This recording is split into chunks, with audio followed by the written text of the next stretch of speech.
Hello, awesome people. I hope you are having an amazing day today. Today, I wanted to talk about my top 10 superhero films from the first 10 years of the 21st century for you folks. This is the era of a lot of the great stuff that was hitting. If you remember previously, I did my review of the ones from the previous century because I had to go deep and to find some good stuff, and it was only top 5. This one, top 10 easy. There's tons of great series and trilogies and such out. There's a lot of great things that happened in this era. It's the era of the strong superhero film. Now, the early era does have some ones that actually hit money, like Daredevil, but weren't really strong, really re-received, or things out there like its follow-up Electra that just didn't make a lot of money, or Ang Lee's Hulk that made some money, but were more of a thinker and haven't made as strong of an impression since then. Although I still think it's a good film. I think he gave us a film that's a piece of art rather than just smash, grab, and Hulk smash. And I appreciate that. I think he gives more of a thinking movie and so forth. But, you know, I understand it's critics and such, but I think it's a better film than some people think it is, retrospectively. But it's not good enough to make my top 10 because this is a deep year of stuff for you folks. Great stuff is in here. Now, remember that my channel typically does reviews for fantasy, science fiction, and horror stuff, whether it's movies or short stories or novels, right, or video games. So I typically dedicate a Saturday on tomorrow on the serial stuff. So tomorrow I'm going to be reviewing, if you like this, the Captain America 1944 movie serial, and they made loose. It's loosely adapted based on that. I'm going to record that actually as soon as I get done this and such. So that'll be fun. So stick around if you like this. All right. So let's go ahead and get started with my top 10. And then there's an honorable mention too. And the honorable mention is Superman Returns, sequel to 1 and 2. So I wrote out 3 and 4 and so forth, which are probably good because these weren't exactly the best movies in the world for you folks. This is I think this is pretty strong, much better than I think people will give it credit for, like Ang Lee's Hulk.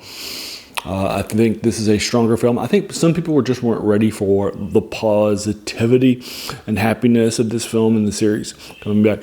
They were probably expecting more of, a 2000s take, a modern take, right? Sort of like Man of Steel would make later on. And so forth. So I just don't think people were ready for this nicer, more civil take on it. I like it. I think it's good stuff. So I think it's a stronger film. I saw it in theaters. Loved it in theaters. Still like it to this day, and that's why it's hitting my honorable mention. All right. Also, as a reminder, I consider these to be, in case you're wondering later on in the comments, superhero films, not comic films. There are some comic films, like 300, that I would not consider superhero films. So that is what my qualification is. Superhero films, not comic films. Just a heads up. All right, so now on top 10 proper. This is Blade 2. Blade 1 hit my previous one, so this one hitting is an absolute classic. It's actually a better film by many people. Del Toro took over this series. He's an absolute master classic. It's hugely gross, great stuff, great fight scenes, great choreography. Those are lots. And so forth. I think there's a lot of great action effects in here. It's rated R. Don't see it if you're not an adult and ready for a rated R film. But I do like what's happening with Blade 2. Just like Blade, which hit the previous one, so this should be no surprise. That's hitting here too, and many people consider this the better film. Although I think 1 still thinks it better. Just as that's why I hit number 4 on my list. This one's hitting back here at number 10, at the first one. All right, now number 9. Number 9 shouldn't be any surprise to people where I did my fantasy films from this decade. It's Hellboy, the PG-13 one. In this film, basically what happens is that the good guys capture a demon when he's a kid, a little baby that had just been summoned.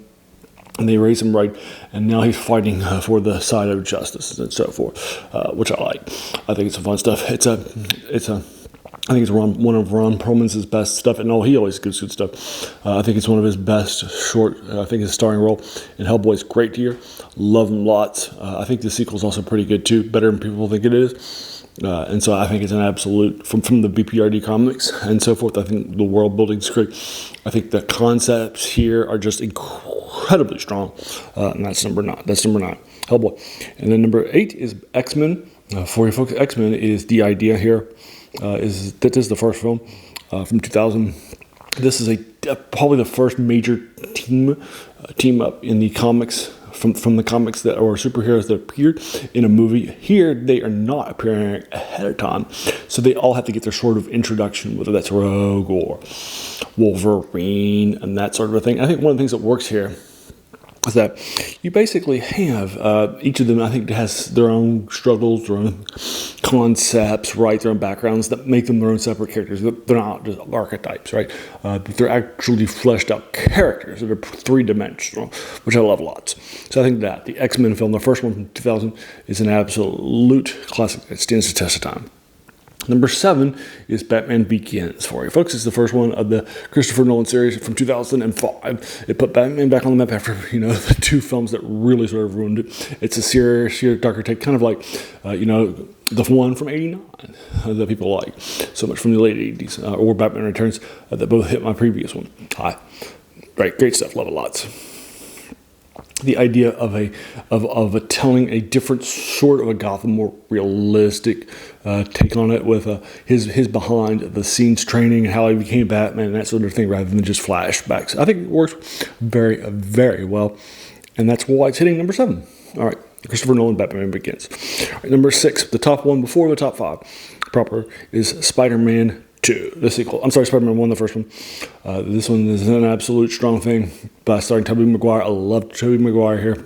I think he does a strong job. I think he was incredibly well cast. I know there was some studio pushback because he's not like this action figure styled body and that sort of thing. But that's what he's supposed to be.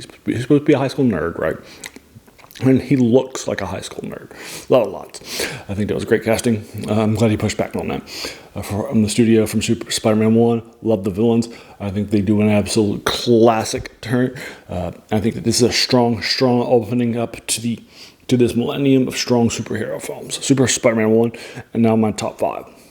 Number 5 is The Incredible Hulk. This is not the Ang Lee one. This is the one from 2008. This is the one that stars Norton. Love his turn a lot. I think he's an incredibly strong version of Bruce Banner. I think he's absolute classic. Now, I don't think it's as strong as the other films in the MCU in the early era. This is what's sitting back here, number 5. But I think it's a very, very strong turn. I love Liv Tyler as his love interest. I love his acting. I think Norton does an incredibly strong job here. Love him lots for those reasons. And that's The Incredible Hulk from 2008. Now number 4 is the next Spider-Man 2. The one I alluded to earlier because I'm looking at my notes on my phone, so I saw it in 22-point font. Sorry, I misread it. It's Spider-Man 2. I think it's the strongest of the Spider-Man films. Love it so much. I think the additions to the genre, I think that the acting that Octavius for Dr. Ock later on becomes just absolutely sells his character, his concepts. I love his fleshed outness. And so forth, kind of like Batman Returns, the Tim Burton film that had a lot of the backups and background characters for these backup characters, and you learned a lot about them and introduced them. I think that this also does a great job of that too. Love it a lot. So put it up against any superhero film, it's a strong thing. All right, that's number 4, Spider-Man 2. Top 3 time. Number 3 is Iron Man. Obviously, would have to be here. That put the MCU on the map in a major way. It absolutely defied every expectations. I saw it in theaters. Loved it so much. And it made tons of money. Really said, okay, we're here. We're going to take ourselves seriously. Everybody's seen Iron Man. Everybody knows what Iron Man is bringing to the table. It is the highest hitting film that is not a sequel. Just as a heads up. So I think that's good stuff for Iron Man. Great stuff. All right. And then we're top 2. Number 2 is the sequel to X-Men, X-Men 2, X2 United. This is an absolute classic tour de force. I love what's happening here. I love the setups for feature films. I love when they leave the home and what happens next. Again, no spoilers, but I love that so much. I love all the stuff that happens here. To my mind, it's an absolute tour de force. I think this is Magneto's best film too. Of the 3, I think his acting is absolutely incredible. I think the characters here absolutely incredible too. Love it lots. I think this is the most realistic, the most riveting, the most breaking, and the most character development of the films that are in this area. The next one I think does a little bit better of a superhero job, but I think this one has the more grounded take on it. So now number 1, no surprise if you've been following along, I'm sure you can guess it. It's The Dark Knight by Christopher Nolan from the later aspects of the decades. and such. This is a sequel to the original Batman Begins, which I hit number 7 on my list. It's an absolute tour de force, made tons of money. It's Joker. It's an absolute classic.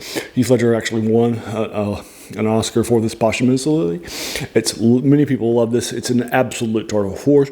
The acting here is great, obviously. The concepts of him versus seeing sort of this anti-Batman, kind of like, love it lots. His setup and stuff, great stuff. Love it lots. Absolute classic. So that's why it's my number 1 film, The Dark Knight. No surprise if you have it here, and so forth. So those are my top 10 films, plus the honorable mention. Here they are, again, just fast. The honorable mention is Superman Returns, which I don't think it's enough credit. Number 10 is Blade 2. Number 9 is Hellboy. Number 8 is X-Men. Number 7 is Batman Begins. Number 6 is Spider-Man 2. Spider-Man 1, I gotta stop saying it. Number 5 is The Incredible Hulk from 2008. Number 4 is Spider-Man 2. Number 3 is Iron Man. Number 2 is X2, X-Men United. And number 1 is The Dark Knight for you folks. Awesome. So there you are. So what do you think about these films from this era? Would you put these in your top 10? Would they be in this order? What else would you add? What would you take out? Let me know, right? Let me know your thoughts. Have you seen these films? And let me know your thoughts on them too. Your top 10 is just as good as mine. I'm not a trained critic, right? I don't like films professionally, right? I'm not actually, your opinion is going to be just as valid as mine. And if you are a trained critic, then your opinion will actually be better than mine, right? And so forth. So let me know what your thoughts are in the comments below. Again, your opinion is just as valid as mine.